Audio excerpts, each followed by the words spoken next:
नमस्कार प्रिय छात्रों। अभी तक आपने हिंदी भाषा में जो अध्ययन किया है वो केवल पाठ्यक्रम देखा है कि पाठ्यक्रम क्या है, हिंदी भाषा का मूल पाठ्यक्रम क्या है। आज से हम हिंदी भाषा का जो व्याकरण भाग का पहला अध्याय है, इसे वर्णमाला कहते हैं, और दूसरा अध्याय आपका शब्द आएगा और तीसरा अध्याय आपका वाक्य आएगा। यानी जो भाषा का आधार माना जाता है वर्णमाला, शब्द और वाक्य, उनका अध्ययन करेंगे। सबसे पहले देखते हैं वर्णमाला। वर्णमाला में आज ऐसा कुछ भी नहीं छोड़ेंगे आपके लिए कि वो किसी परीक्षा में से बाहर चला जाए।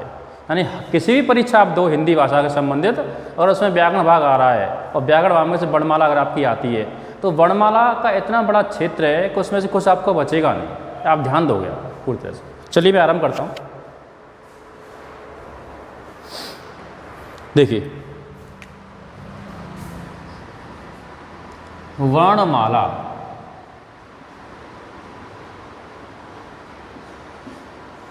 वर्णमाला से इतना तो आप समझ रहे होंगे कि वर्णों की माला, माला सभी जानते हैं, वर्णों की माला यानी ऐसी माला जिसके अंदर क्या हो, वर्ण हो। तो सबसे पहले परीक्षाओं में एक परिभाषा पूछी जाती है कि वर्णमाला की परिभाषा क्या है। देखोगे,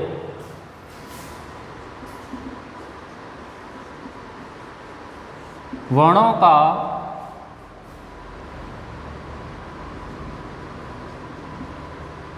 व्यवस्थित समूह एवं सार्थक समूह क्या कहलाता है? वर्णमाला कहलाता है। आप ध्यान रखिए। यानी अगर किसी भी परीक्षा में प्रश्न आता है कि हिंदी भाषा की वर्णमाला की परिभाषा क्या है, तो ध्यान दीजिए कि वर्णों का व्यवस्थित समूह वर्णमाला कहलाता है। व्यवस्थित भी हो और सार्थक भी हो। अगर हम अन्य भाषाओं की बात करें, जैसे मान लीजिए अगर हम अंग्रेजी भाषा की बात करते हैं तो अंग्रेजी भाषा में जो वर्णमाला होती है वो कभी व्यवस्थित नहीं होती है, कभी व्यवस्था से नहीं मिलती है। सार्थक तो होती है लेकिन कभी व्यवस्था से नहीं मिलती है। ध्यान रखोगे, जैसे आपने अंग्रेजी भाषा में पढ़ा होगा कि स्वर 5 होते हैं, ए, ई, आई, ओ और यू। 5 स्वर कभी भी क्रम से नहीं मिलते हैं। कोई बेचारा आगे है, कोई बेचारा बीच में है, कोई बेचारा अंत में। ध्यान रखोगे आप यहाँ। तो हिंदी भाषा में यदि वर्णमाला की परिभाषा पूछी जाए तो आप ध्यान रखोगे कि वर्णों का व्यवस्थित भी होना चाहिए और सार्थक भी होना चाहिए। उस समूह को हम क्या कहते हैं? वर्णमाला कहते हैं। ये बात आपकी यहाँ क्लियर हुई। अब देखिए,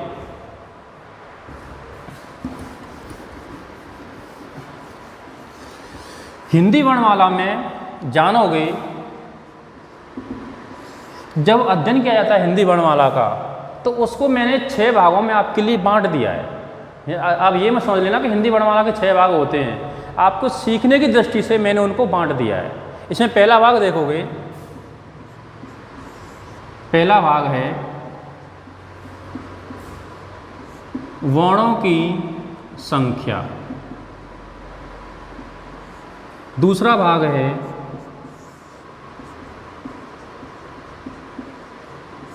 वर्णों का नामकरण। तीसरा भाग है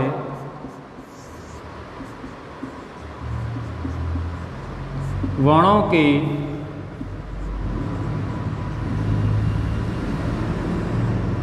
उच्चारण स्थान। चौथा भाग है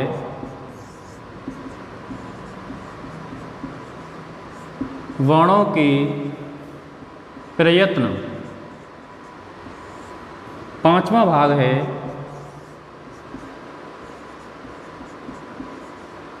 वर्णों के कुछ विशेष नाम। 6वां भाग देखोगे आप यहाँ। 6वां भाग है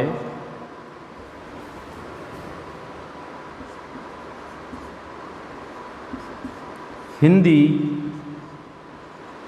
शब्दकोश। देखिए, ये 6 भागों में आपकी हिंदी वर्णमाला बटी हुई है। यानी अगर परीक्षा की दृष्टि से देखा जाए तो अगर इन 6 भागों में से यदि एक एक भी प्रश्न आता है तब भी आपके हिंदी वर्णमाला से 6 प्रश्न हो जाएंगे। याद रखो, हर भाग को बारीकी से पढ़ना है, नियमित पढ़ना है, लगातार पढ़ना है, छोड़ना कुछ भी नहीं है, तो परीक्षा में कुछ भी नहीं बचेगा आपका। वैसे मैं आपको जो इस वर्णमाला को कराने के बाद में आपको मैं प्रश्न कराऊंगा, उससे आपको भी पता चलेगा कि पिछली परीक्षा में कैसा प्रश्न आया हुआ है तो किस तरह हम प्रश्नों को सॉल्व करते हैं। ध्यान दीजिए आप यहाँ हिंदी वर्णमाला के 6 भाग हैं। पहले भाग में जानोगे वर्णों की संख्याओं के बारे में। यहाँ से कई प्रश्न आते हैं पूछने के लिए कि स्वर कितने होते हैं, व्यंजन कितने होते हैं, अयोगवा कितने होते हैं, संयुक्त व्यंजन कितने होते हैं, यानी जैसे स्वर कितने भागों में बटे हुए हैं, व्यंजन कितने भागों में बटे हुए हैं, वो सब वर्णों की संख्या में आप जानोगे। अब दूसरा है तुम्हारा वर्णों का नामकरण। भाई जो वर्ण की संख्या, जैसे मान लीजिए क्लास में विद्यार्थी बैठे हुए हैं 50, तो वो संख्या हो गई। और उन विद्यार्थियों का नाम क्या क्या है, वो नामकरण आएगा। ऐसे जो आपकी जो वर्णों की संख्या है, उन वर्णों के नाम क्या क्या हैं, वो इस भाग में आप जानोगे। तीसरा भाग है वर्णों के उच्चारण स्थान। जैसे मान लीजिए कोई वर्ण हम बोलते हैं, जैसे स बोलते हैं, फिर क बोलते हैं, द बोलते हैं या प बोलते हैं, तो उनकी आवाज़ निकल रही है हमारे मुंह से, लेकिन अलग अलग प्रकार की निकल रही है। तो ये अलग अलग प्रकार की क्यों निकल रही है, इसका एक कारण होता है कि हमारे चेहरे के अंदर कुछ स्थान होते हैं जिनसे जीभ हमारी टकराती है और टकराने के बाद उनकी आवाज़ बाहर निकालती है। तो वो भाग आप पढ़ोगे वर्णों के, यानी वर्णों के उच्चारण स्थान में, कि कौन सा किसका उच्चारण स्थान है। आप जानते हैं कंठ, तालु, मूर्धा, दंत, नासिका, ये कई स्थान होते हैं, उनके बारे में चर्चा करेंगे कि कौन सा वर्ण किस स्थान से बोला जाता है। तीसरा है वर्णों के प्रश्न। शायद ये आपने नहीं सुना होगा पहले, लेकिन ये वही है, अलग से कुछ नहीं है। मैंने थोड़ा नाम इसका चेंज कर दिया है। वर्णों के प्रश्न में जानोगे कि आपने 4 नाम सुने होंगे, अघोष, सघोष, अल्प्राण और महाप्राण। वो कह रहे होंगे सर सुने आप कभी, तो वहीं से 1 या 2 प्रश्न परीक्षा में अवश्य आता है। ध्यान रखो 2 प्रश्न तो कम से कम यहाँ से आ ही जाते हैं। अघोष पूछ सकते हैं, सघोष पूछ सकते हैं, अल्प्राण पूछ सकते हैं, महाप्राण पूछ सकते हैं, वो आपका प्रश्न में पढ़ा जाएगा। अब इसके बाद में 5वां भाग देखोगे तो वर्णों के कुछ विशेष नाम।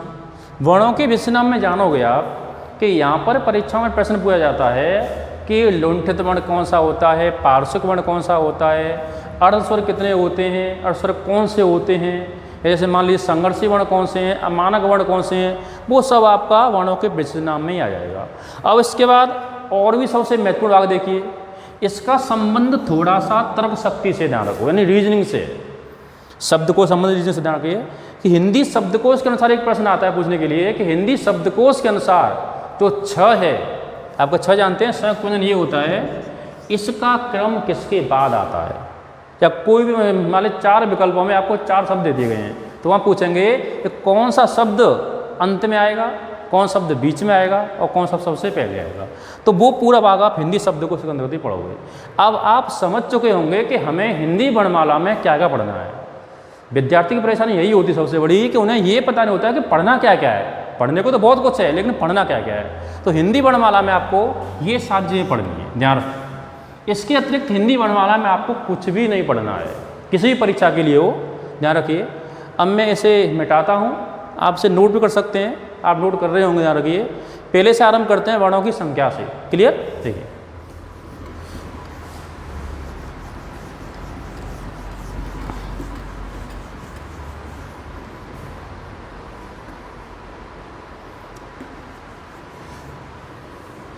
देखिए वर्णों की संख्या में आप जानोगे कि यहाँ विद्यार्थी बहुत कन्फ्यूजन में रहता है, बहुत परेशानी में रहता है। कुछ पुस्तकों में कुछ लिखा हुआ है, कुछ पुस्तकों में कुछ लिखा हुआ है, कोई अध्यापक कुछ पढ़ा देता है, कोई अध्यापक कुछ पढ़ा देता है। आपका जो हिंदी विभाग है उसके अनुसार आपके वर्णों की संख्या कितनी है वो सबसे पहले जानिए। हिंदी विभाग के अनुसार जो वर्णों की संख्या है बेटा, वो केवल कितनी है आपकी, 52, यानी 52। ध्यान रखिए इस चीज़ के बारे में।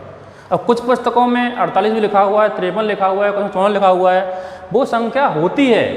देखिए मैं हिंदी से दोनों पढ़ाता हूँ, तो संस्कृत भाषा में ऐसा होता है कि अलग अलग विद्वानों के अनुसार उसकी संख्या अलग अलग है। जैसे मान लीजिए वर्णमाला देखा जाए महर्षि पाणिनि के अनुसार, तो वर्णमाला में 63 या 64 वर्ण होते हैं, और अगर संस्कृत विभाग के अनुसार देखा जाए तो वर्णमाला में केवल आपके 50 वर्ण होते हैं।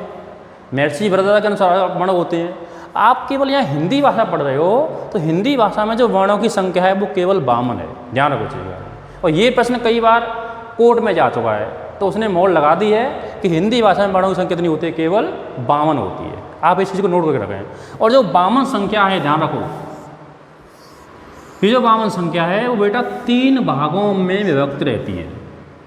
जैसे पहला भाग आप क्या जानोगे कि वो क्या है, स्वर।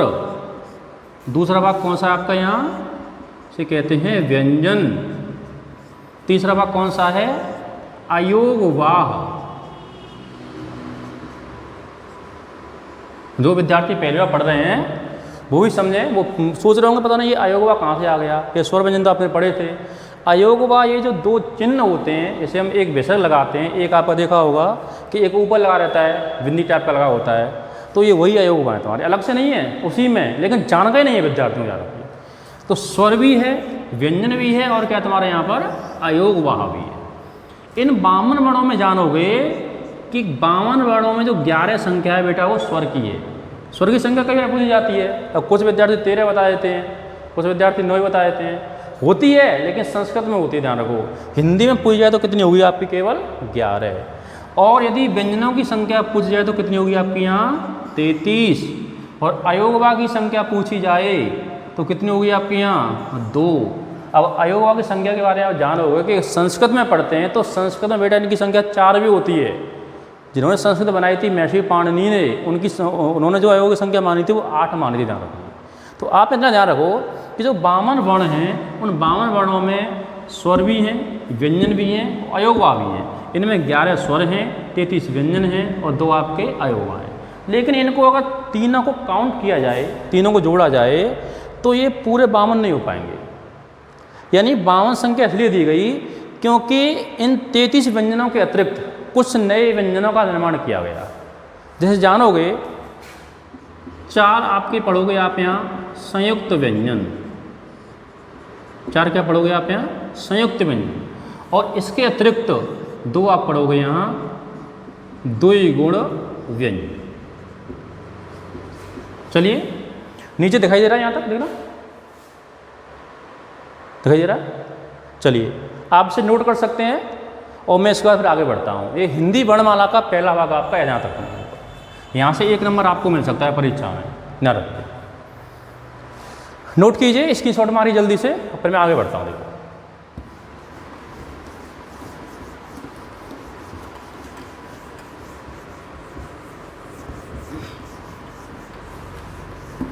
चलिए बेटा अब पढ़ते हैं हिंदी वर्णमाला का दूसरा भाग। देखो दूसरे भाग में आपको मैंने बताया था, क्या है बताइए, वर्णों का नामकरण।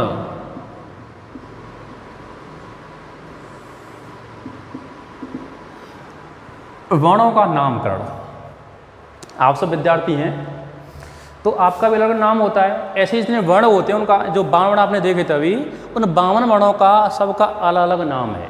तो नामकरण में सबसे पहले जानोगे कि एक होता है आपका यहाँ स्वर।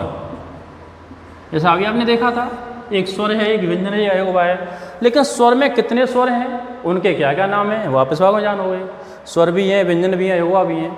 तो स्वर को पहले जानिए कि स्वर आपके कितने हैं, 11। अभी आपने देखा था 11 स्वर कौन कौन से हैं वो देखोगे तो पहला है अ, दूसरा इसका बड़ा भाई, और तीसरा ये, और चौथी इसकी बड़ी बहन ऊ, और फिर इसका बड़ा भाई एक रे। ध्यान रखिए, एक आपका आएगा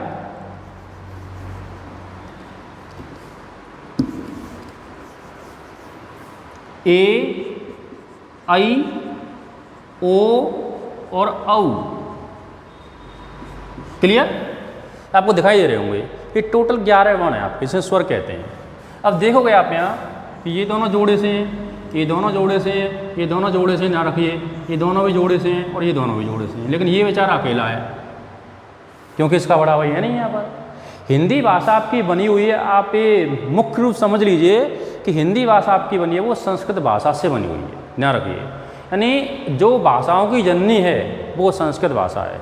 संस्कृत भाषा से ही अनेकों भाषाएं बनी हुई हैं। अब भारत में 22 भाषाएं बोली जाती हैं, उन 22 भाषाओं में से संस्कृत भाषा की सबसे जो प्रिय भाषा है वो तुम्हारी हिंदी भाषा है। तो इसका जो बड़ा भाई मिलता है वो संस्कृत भाषा में मिलता है। और कैसा इसका रूप होता है आप जानते हैं, कुछ विद्यार्थी मुझसे पहले पढ़ चुके हैं, वो जान रहे होंगे कि इस टाइप का होता है, ध्यान रखिए। और साथ में इन दोनों की एक पत्नी और होती है, उसकी चर्चा मैं नहीं करूँगा आपके यहाँ पर, वो चर्चा संस्कृत भाषा में की जाएगी। फिलहाल आप ये समझ लीजिए कि आपके टोटल जो है 11 वर्ण हैं जिन्हें हम कहते हैं स्वर। दीजिए, अब ये जो 11 स्वर हैं हिंदी भाषा में देखा जाए तो इनको 3 भागों में बांट दिया जाता है। इन 11 स्वरों को देखो,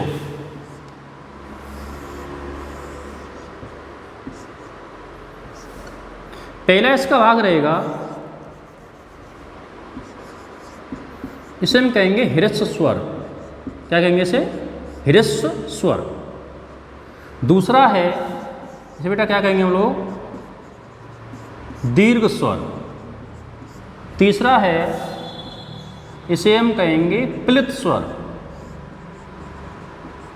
अब कुछ विद्यार्थियों ने सुना भी होगा, कुछ ने नहीं सुना होगा, ध्यान रखिए। तो ह्रस्व स्वर है, दीर्घ स्वर है और प्लित स्वर है। आप केवल परीक्षा में जो प्रश्न आएगा पूछने के लिए ये नहीं आएगा कि ह्रस्व किसे कहते हैं, दीर्घ किसे कहते हैं, प्लित किसे कहते हैं। परीक्षण प्रश्न ये आएगा कि निम्न में से कौन सा ह्रस्व स्वर है, या निम्न में से कौन सा दीर्घ स्वर है, या निम्न में से कौन सा आपका प्लित स्वर है। ध्यान तो देखोगे आप यहाँ ह्रस्व स्वर, इनमें ह्रस्व का मतलब होता है कि बहुत ही छोटा स्वर, यानी जिसको बोलते समय बहुत ही कम समय लगे, यानी एक मात्रा समय आप कह सकते हो। तो इन 11 स्वरों में जो भी छोटे छोटे हैं, जैसे हम पहले से बोलते चले आए हैं, छोटा अ, छोटी ई, छोटा ऊ, और देखिए रेसी भी छोटा है आपका यहाँ। क्लियर हुआ? ये 4 स्वर हैं, इन्हें हम ह्रस्व कहते हैं। अब कुछ विद्यार्थी ये भी बोलते हैं, पहले हम भी बोलते थे ऐसे ही कि छोटी ए छोटा हो, ऐसा ही होता है। लेकिन ना तो छोटी ए होती है और ना छोटा ओ होता है, क्योंकि इनको हमेशा दीर्घ में रखा जाता है। कहने का मतलब ये हुआ कि जो भी इन चारों के अतिरिक्त बच गया यहाँ पर वो दीर्घ है, यानी आ, ई, उ, ए, ऐ, ओ और औ। ये क्या है अपने आप में? ये दीर्घ हैं। तो जब इनको दीर्घ बोला जा रहा है तो दीर्घ बोलने के कारण इनमें ना तो छोटी ए होती है और ना छोटा ओ होता है आपका। इतना क्लियर हो सभी का? यानी अ, ई, उ, रे, आपका ये चारों क्या हुए? ह्रस्व स्वर। दीर्घ क्या हुआ आपके? ये वाले हुए। तो 4 हुए ह्रस्व और 7 हुए दीर्घ। टोटल कितने हुए? 11। 11 आपके स्वर होते हैं, रखिए। ये प्लित बच गया बेचारा पीछे वाला, ध्यान रखोगे आप यहाँ। ये जो ह्रस्व स्वर है इसको एक नाम से और जानते हैं, इसे कहते हैं मूल स्वर। ये कई बार परीक्षा में मैंने देखा है, कई विद्यार्थी कन्फ्यूज हो जाते हैं यहाँ पर कि सर मूल स्वर कौन से होते हैं। तो बेटा मूल स्वर अलग नहीं होता है, मूल स्वर उसे ही हम कहते हैं जहाँ से स्वरों की उत्पत्ति हुई है, यानी छोटे से बड़ा बना हुआ है, छोटी से बड़ी बनी हुई है। तो जो 4 स्वर आपको यहाँ दिखाई दे रहे हैं इस समय इस सर्किल में, वही क्या है अपने आप में? ह्रस्व स्वर है। और जो बच गए इन 11 स्वरों से क्या कहलाएंगे? वो दीर्घ स्वर कहलाएंगे। आपकी बातें क्लियर हुई? अब विद्यार्थी ये भी सोच रहे होंगे कि इसमें जब 7 हो चुके हैं दीर्घ में और 4 हो चुके हैं ह्रस्व में, तो प्लित के लिए क्या बचा है? तो प्लित के लिए इनमें से तो कुछ बचा नहीं है, लेकिन बनाया जाता है उसके लिए। नहीं, जो बच जाता है उसके लिए क्या करते हैं? बनाया जाता है। तो ध्यान दीजिए, प्लित स्वर का एक चिन्ह बनाया गया। बस चिन्ह चाहे तो ये हो सकता है और चिन्ह चाहे तो ये भी हो सकता है, यानी इन दोनों में से कोई ना कोई एक चिन्ह किसी भी स्वर के बाद यदि लगा हो तो उसे हम क्या कहेंगे? अच्छा, यहाँ दिखाई नहीं दे रहा है? यहाँ तक ये यहाँ ये वाला दिख रहा है? ये दिख रहा है ना? एक मिनट मैं डाट कर, चलिए देखिए, मैं आपको ये बता रहा था यहाँ ये तीसरा भाग है, उसे हम कहते हैं प्लित स्वर। आप ये तो जान चुके हैं कि ह्रस्व आपके 4 हैं और दीर्घ आपके 7 हैं। टोटल स्वर आपके 11 होते हैं।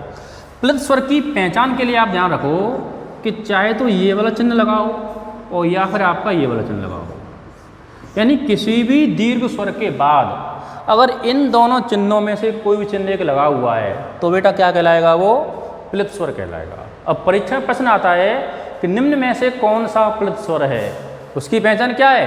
ये बच्चों वाली पहचान है कि चाहे तो ये वाला चिन्ह लगा हो चाहे ये वाला चिन्ह लगा हो, क्या कहलाएगा अपने आप में? वो प्लित स्वर कहलाएगा। क्लियर? जैसे मान लीजिए मैं आपको उदाहरण देता हूँ, जैसे मान लीजिए आपका यहाँ ओम लिखा हुआ है इस तरीके से, तो ओम में किसका प्रयोग किया गया है? ये प्लित स्वर का प्रयोग किया गया है। यानी आप ये समझ सकते हैं कि कि जब भी हम किसी को आवाज़ लगाते हैं, किसी को पुकारते हैं, किसी का आह्वान करते हैं, तो उसी समय प्लित स्वर का प्रयोग किया जाता है। आप बुला कर देखिए किसी को भी, आप मम्मी जी को बुलाइए, पापा जी को बुलाइए, किसी को बुलाइए, अपनी पत्नी को बुला कर देखिए एक बार, तो उसमें जो लंबी आवाज़ खिंचती है उसे हम क्या कहते हैं? उसे हम प्लित स्वर कहते हैं। तो बोलते हैं राम ओ, आवाज़ गूंज रही है, आवाज़ आगे बढ़ रही है हमारी, तो आवाज़ आगे बढ़ रही है, उस बढ़ने के कारण चिन्ह किया गया, चाहे तो ऐसा चिन्ह या फिर ऐसा चिन्ह। इन दोनों चिन्हों में से कोई भी चिन्ह आपका लगा हो तो वही कहलाएगा तुम्हारा प्लित स्वर। बात यहाँ पर आपकी क्लियर हुई? क्लियर? चलिए, यानी स्वर में से भी अगर प्रश्न आपका किसी तरह से आता है वो भी बाहर नहीं जा पाएगा, आपका यहाँ क्लियर हो जाएगा। चलिए मैं इसे मिटाता हूँ, देखो नोट करते रहें ताकि परीक्षा में कोई प्रश्न आपका बचे नहीं किसी भी हाल में। और ज़रूर नहीं है कि हिंदी भाषा को आप बार बार पढ़ो, हिंदी भाषा को एक बार पढ़ो, लेकिन ऐसा पढ़ लीजिए कि परीक्षा में एक ही प्रश्न आपका वहाँ से बाहर न जा पाए। इस समय लॉकडाउन चल रहा है तो फिर भी आप अध्ययन करते रहिए, क्योंकि अच्छे विद्यार्थी का नियम होता है कि वो अपने कार्य को कभी छोड़ता नहीं है। अब कुछ विद्यार्थी इस समय मज़े ले रहे होंगे, लेकिन जब परीक्षा नज़दीक आएगी उस समय वो भी पढ़ाई करेंगे, उस समय आप भी पढ़ाई करोगे, ध्यान रखिए। तो आप उनसे कई गुना आगे निकल चुके होंगे, ध्यान रखिए। तो जो भी आपके मित्र हैं, जो भी जैसे भी हैं, उनको आप मोटिवेट कीजिए, उस वीडियो को शेयर कीजिए, लाइक भी कीजिए, ताकि उनका भी कुछ फ़ायदा हो सके, जो आपके मित्र हैं या जो आपके रिश्तेदार हैं जैसे भी। हिंदी वर्णमाला का तीसरा भाग देखोगे आप यहाँ। तीसरा भाग है हिंदी वर्णमाला का,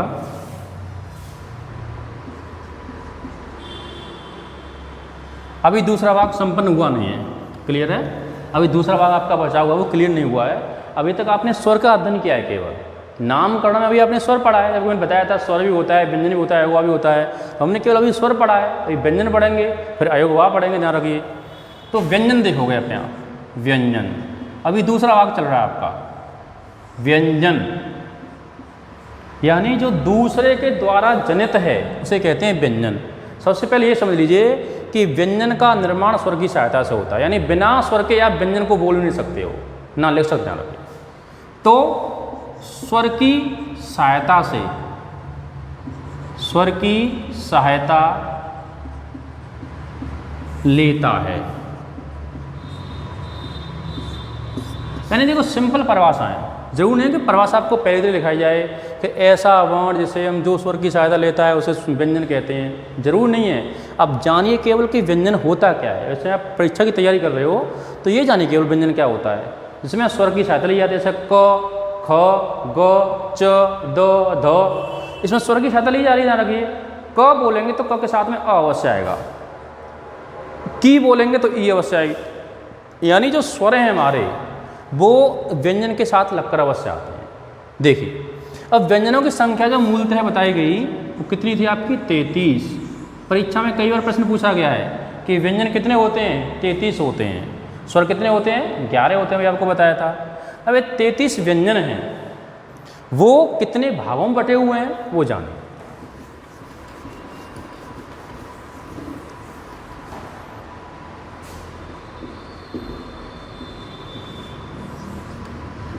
जैसे स्वर 3 भागों में थे बेटा, उसी तरह आपके व्यंजन भी 3 भागों में। देखो संख्या यानी कि 33 अभी बताई थी, 33 में 25 संख्या होती है स्पर्श व्यंजनों की, स्पर्श व्यंजन। इनमें 4 संख्या होती है अंतस्थ व्यंजनों की, इनमें 4 संख्या होती है वो ऊष्मीय व्यंजनों की, ऊष्मीय व्यंजनों की। क्लियर हुआ? स्पर्श व्यंजन है, अंतस्थ व्यंजन है और ऊष्मीय व्यंजन है। देखोगे 25 स्पर्श हैं, 4 अंतस्थ हैं, 4 ऊष्मीय हैं। ये 25 जो स्पर्श व्यंजन हैं उन्हें हम 5 वर्गों में व्यक्त करेंगे, 5 वर्ग। इसलिए जैसे वर्गीय व्यंजन भी कहते हैं अपने आप में। जैसे यहाँ तो दिखाई दे रहा है, यहाँ तो दिख रहा है, चलिए कोई बात नहीं। देखो जैसे क वर्ग, च वर्ग, ट वर्ग, त वर्ग और प वर्ग, क, च, ट, त और प। देख जाओगे इसमें देखोगे क, ख, ग, घ और ड़। 25 हैं, 25 में 5 आते हैं। पाँचों की विशेषता ये है कि क के बाद 5 काउंट कर लीजिए, च के बाद 5, यानी जो वर्ग आपका जिस नाम से दिया गया है उसके बाद 5 काउंट कर लीजिए बस। च देखोगे च, छ, च, ज और य, ट, ठ, ड, ढ और ड़, त, थ, द, ध और न, प, फ, ब, भ और म। चलिए, ये आपके हुए 25 स्पर्श व्यंजन। और इन्हें स्पर्श क्यों कहा जाता है? इसीलिए कहा जाता है क्योंकि इनका जो उच्चारण होता है वो स्वर तंत्रियों से स्पर्श करके होता है। इसकी मैं चर्चा करूंगा उच्चारण स्थानों केंद्रों में कि क वर्ग आपका कंठ से बोला जाता है, च वर्ग तालु से बोला जाता है, ट वर्ग आपका मूर्धा से बोला जाता है और त वर्ग दंत से बोला जाता है और प वर्ग आपका ओष्ठ से बोला जाता है। इसलिए ध्यान रखें कि ये 5 वर्ग हैं वो अलग अलग स्थानों से बोले जाते हैं, इसलिए इनको कहते हैं स्पर्श व्यंजन। इनकी चर्चा हम करेंगे लेकिन उच्चारण स्थान वाले भाग में करेंगे। अंतस्थ व्यंजन ये केवल 4 हैं, ध्यान रखो, जैसे य, व, र और ल। अब कई विद्यार्थी यहाँ भी कन्फ्यूज होते हैं और कुछ तो पढ़ते हैं पहले से य, र, ल, व। मैं आपको क्या पढ़ा रहा हूँ? य, व, र, ल। और परीक्षा प्रश्न आ गया कि अंतस्थ व्यंजन का सही क्रम क्या है, वहाँ विद्यार्थी कन्फ्यूज हो जाएंगे। इसलिए ध्यान रखें कि अंतस्थ व्यंजनों का जो सही क्रम है वो बेटा य, व, र, ल, क्योंकि ये संस्कृत भाषा का नियम है और संस्कृत भाषा के नियम को हम असत्य नहीं ठहरा सकते हिंदी भाषा में। इसलिए अगर अंतस्थ व्यंजन पूछा जाता है परीक्षा में कि इसका वास्तविक क्रम क्या है तो य, व, र, ल ही है। क्लियर हुआ था ना? चलिए आगे बढ़ते हैं। ऊष्मीय व्यंजन हैं वो आपके स, स और ह। ये बात आपके यहाँ क्लियर हुई। पहले ये जानिए स्वर कितने थे आपने जान लिया, व्यंजन कितने वो आपने जान लिया। स्वर 3 भागों में थे, ह्रस्व, दीर्घ और प्लुत। व्यंजन भी 3 भागों में है, स्पर्श, अंतस्थ और ऊष्मीय। स्पर्श 25 होते हैं, अंतस्थ 4 होते हैं, ऊष्मीय 4 होते हैं। तो अभी तक आपने स्वर भी सीखे हैं और व्यंजन भी सीखे हैं, उससे पहले आपने नामकरण सीखा था। रखिए अब हम चर्चा करेंगे इसी दूसरे भाग में जो वर्णमाला का है अयोग वाक का, फिर दूसरा भाग आपका संपन्न हो जाएगा। इसके बाद देखोगे तो यहाँ से कई प्रश्न बनते हैं, ध्यान रखो। यानी हिंदी वर्णमाला सभी अध्यायों से संबंध रखती है, क्योंकि बिना वर्णमाला के भाषा तैयार नहीं हो सकती है। और हिंदी वर्णमाला से ही परीक्षा में जो प्रश्न आते हैं वो 5-6 बड़े आराम से आ जाते हैं। देखिए अयोग वाग,